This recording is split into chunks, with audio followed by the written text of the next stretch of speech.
္ဂလာပါ Grace Home Schooling ကနေကြိုဆိုပါရစေ။ဒီနေ့မှာတော့ဒီနေရာနဲ့စိတ်ကူးပုံဖော်ညံရင်းနဲ့ပတ်သက်တဲ့အကြောင်းလေးတွေကိုအားလုံးကိုပြန်လည်ပြီးတော့မှ sharing လုပ်သွားကြပါမယ်။ဒီညံရင်းရှိတဲ့သူတွေဟာပတ်ဝန်းကျင်မှာရှိတဲ့အရာတွေကိုမျက်လုံးနဲ့မြင်နိုင်ုံနဲ့မှတ်မိနိုင်စွမ်း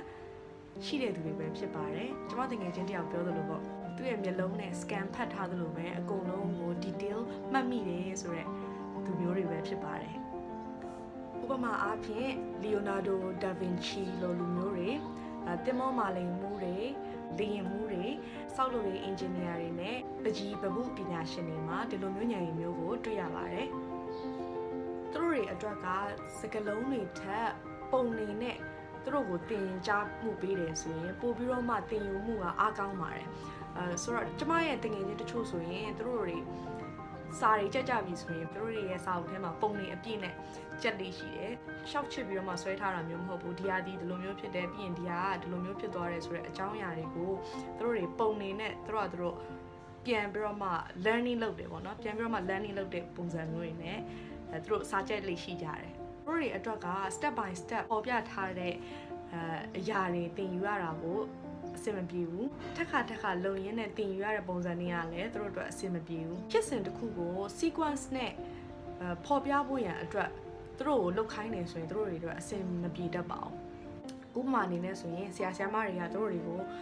သားတို့သမီးတို့ဒီဟာကိုဘယ်လိုလုပ်ထားလဲဆိုတာကိုဆရာမကိုပြောပြပေးပါအောင်ရှင်းပြပေးပါအောင်လို့ဆိုတဲ့အခါမှာသူတို့တွေအတွက်လွယ်ကူနဲ့ပေါ်ပြဖို့ရန်အတွက်ခက်ခဲတတ်ပါတယ်အဆင့်ပြီးတော့တစ်ဆင့်လုံးဆောင်ရတာတွေကရှုပ်ထွေးတယ်ဆိုပြီးတော့မှသူတို့ကမြင်တတ်ကြပါတယ်ဒါပေမဲ့သူတို့တွေကရှုပ်ထွေးတဲ့အလုပ်တွေကိုလှုပ်ဆောင်နိုင်စွမ်းရှိကြပါတယ်။သူတို့တွေကိုပု္ပ္ပာတစ်ခုခုဖြည့်ရှင်းခိုင်းလိုက်ပြီဆိုရင်သူတို့ဖြည့်ရှင်းတဲ့မီးတွေပုံစံတွေက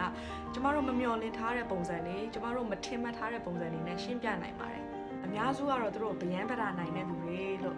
ထင်တတ်ကြတယ်။ဒါပေမဲ့သူတို့တွေကစိတ်ကူးညံရေးကောင်းတဲ့သူတွေပဲဖြစ်ပါတယ်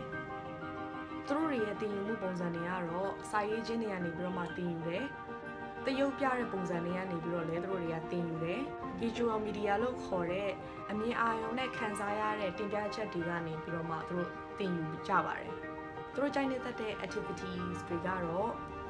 puzzle game တွေ mapping လုပ်တာတွေ block တုံးတွေနဲ့တိဆောက်ကစားနည်းတွေဝင်ကဘာနဲ့ပတ်သက်တဲ့ကစားနည်းတွေဆိုရင်လည်းသူတို့တွေနှစ်သက်တတ်ပါတယ်။အမှုပညာတွေပုံချမ်းဆွဲရတာတွေနဲ့ဈေးဆိုင်ကစားနည်းတွေgeometry နဲ့ပတ်သက်တဲ့သင်္ချာသင်ခန်းစာတွေကိုသူတို့တွေနှစ်သက်လေးရှိပါတယ်။သူတို့တွေရဲ့စိတ်ကူးတဲ့အတိုင်းပုံဖော်နိုင်စွမ်းရှိတဲ့သူတွေဖြစ်တာကြောင့်မလို့ကျမတို့ကသူတို့ပြောပြစရာမလိုဘဲနဲ့သူတို့စိတ်ကူးနဲ့ပုံဖော်နိုင်စွမ်းရှိတဲ့သူတွေလည်းဖြစ်ပါတယ်။ရှော့ပကြီးစေးအကြုံလုံးတွေတစ်သားတုံးတွေနဲ့သူတို့တွေကကစားခွင့်ရတယ်၊ကင်တွယ်ခွင့်ရတယ်ဆိုရင်သူတို့တွေရဲ့တင်ယူမှုကထိရောက်မှုပိုပြီးတော့မှရှိပါတယ်။သူတို့ကိုစိတ်ကူးရင်ခွင့်ပေးဖို့ရန်အတွက်လိုအပ်ပါတယ်။ကျမတို့တွေကပဲရှေ့ကနေပြီးတော့မှလှုပ်ပြနေတာမျိုးတွေထက်သူတို့စိတ်ကူးနဲ့သူတို့လှုပ်ဆောင်နိုင်ခွင့်တွေပေးဖို့ရန်အတွက်လိုအပ်ပါတယ်။ဒါလို့ဆိုရင်တော့ကျမတို့အိမ်မှာရှိတဲ့ကလေးတွေကဒီနေရာနဲ့စိတ်ကူးပုံဖော်ညံရင်ရှိတဲ့ကလေးတွေဖြစ်မယ်ဆိုရင်သူတို့တွေရဲ့အမှုကျင့်လေးတွေကဘယ်လိုရှိသလဲသူတို့တွေကဘာတွေကိုကြိုက်နေတတ်တယ်လဲဘယ်လိုကစားနည်းတွေနဲ့ကစားပေးရမလဲဆိုတာကိုသိရှိပြီးတော့မှကျမတို့တွေပြုစုပြောထောင်ပေးတဲ့နေရာမှာတစ်ဖက်တစ်လမ်းကနေပြီးတော့မှအထောက်အကူဖြစ်မယ်လို့မျှော်လင့်ပါတယ်အဆုံးထိကြည့်ရှုပေးလို့ကျေးဇူးတင်ပါတယ်